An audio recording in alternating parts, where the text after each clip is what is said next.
Number 2 is all the way from Quezon City. Ang tita mo mahilig sa books.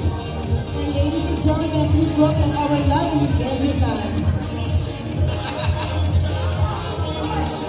Happy Valentine's Day! Ang tita mo naniniwala sa bookstore. Happy Chinese New Year. Welcome to our grand opening!